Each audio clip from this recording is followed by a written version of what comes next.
Every Saturday, wag kang laba ng laba. Every Saturday, wag kang plancha ng plancha. Every Saturday, wag kang linis ng bahay. Lahat ng yan na ginagawa natin sa bahay, ibayad mo na lang. Dok, anong gagawin ko? Gumawa ka ng kakaiba.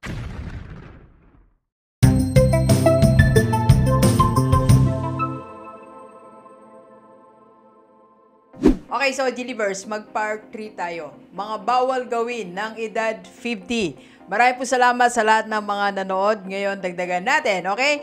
So, meron ako ditong 5 bagay na hindi natin dapat gawin. First, huwag kang sugal ng sugal. At age 50, marami pa rin ako nakikita, sinasabi sa akin na mga kinotes ko na nagsusugal pa din. Nagsusugal pa din ang asawa, nagsusugal pa rin ang kamag-anak, nagsusugal pa din ang anak, and worse, at age 50, sugal pa rin tayo ng sugal. So, wag na nating ituloy yan. Bakit po? Unang-una, pag tayo po ay nagsugal, we are building our wealth by luck. Okay? So, sa swerte. Nananalig tayo sa swerte, which is not supposed to be the way. So, hindi tayo dapat nananalig sa swerte. Tayo po ay dapat nagbi-build ng magandang kinabukasan. Yung future na masagana, by chance, hindi po yan by chance.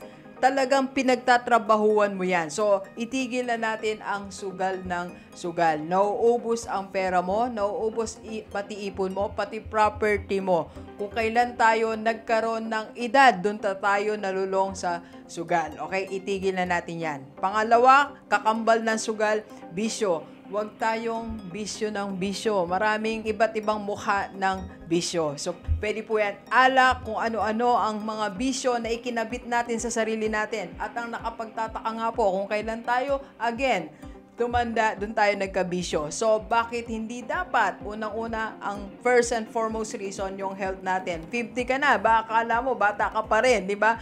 Pag bumaba ang immune system natin, wala na. Wala tayong panlaban dyan. Alright? And huwag tayong panik ng panik sa problema. At age 50, hindi ka pa ba sanay na magkaroon ng problema? Yung bang karamihan sa atin, nagugulat pa na, ay, may problema ako, ay, may dumating na problema. Alam nyo, at age 50, dapat alam mo nang i-handle ang problem. Alright? Alam nyo, natutunan ko sa buhay, isa sa mga bagay na natutunan ko, how to handle problem at age 50. So, ako nga, in-expect ko na yung problem. Pagising ko, hinahanap ko na yung problem. Nasa yung problem? Pag sinasabi ng team ko na, Dok, may ganito, in-expect ko na yon. So, kasi alam natin na darating yon. Kasi, kaya tayo nagkakaproblema, meron tayong ginagawang bago. Okay? Kaya we are solving problem. Pag wala kang sinosolve na problem, wala kang sinusubukang ibang bagay. Okay? Kaya pag may problema, huwag kang panik ng panik. So, ang gagawin mo lang, umupo ka, mag-pray ka, at i-assess sa mga bagay, ano ang solusyon para dito. Okay?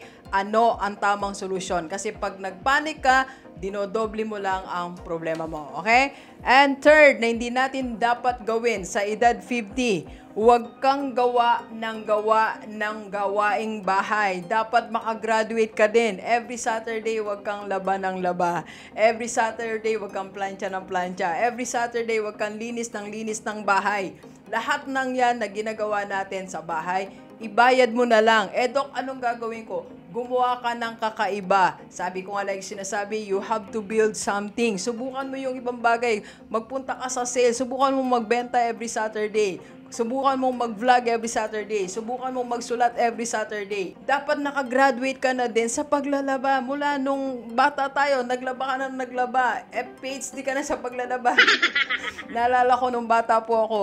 Ako po ay linis ng linis dahil bata tayo, utos na utos, sunod naman ako na sunod. So sabi ko, ayoko na ito ma-experience. Pinag-graduate ko din sarili ko.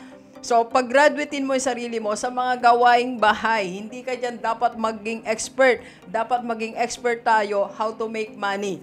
Okay? Hindi ka maging expert sa paglalaba. And number 4, wag tayong Netflix ng Netflix. Hindi mauubos ang movie. Alam nyo, nung pandemic, medyo na ano din ako dyan sa Netflix. Pero sabi ko, binangon ko yung sarili ko, hindi dapat. Kasi marami tayong dapat pang gawin. Sabi ko nga, at age 50, naghahabol tayo. So, wag tayong nood ng Netflix. Okay? Ang buhay natin, ang ayusin natin, paunarin natin, para pag tayo ang pinanood ng ibang tao, may mapulot sila. Okay? And number 5, huwag kang simula ng simula. At age 50, ang dami nating sinisimulan, A, B, C, D. So, huwag tayong simula ng simula hanggat hindi nagtatagumpay isang bagay, okay? Una, simulan mo isang bagay, then tapusin, then doon ka pala magsimula ng isang bagay. Alam nyo, para sa akin, at age 50 nga, start with one thing only. Isa lang dapat nating simulan, okay? Hanggang sa maging matagumpay yung bagay na yon. Hindi ako naniniwala na yung isang bagay na pinagtutunan mo ng pansin, pansamantala. Hindi po. At age 50, pag nagsimula ka sa isang bagay, nag-focus ka dyan, yan ang mga kasama mo habang buhay, magpo-provide for your needs. Okay? Alright, so sa lahat ng age 50, tandaan natin ang mga bagay na hindi natin dapat gawin. Okay? Again, our invitation, if you want to join our team, IMG Rockstar, para sa lahat ng age 50. PM lang sa personal FB nito. Mag-aaral tayo how to restart your life. So, it's a community, nagbibigay tayo ng support sa lahat ng mga gusto magbagong buhay at age 50. Let's go, let's go. Kapi po tayo, kapi po. Thank you for watching. We are inviting you to attend our free webinar on how to save and invest the right way and how to avail sa Kaiser. PM na sa personal FB ko po.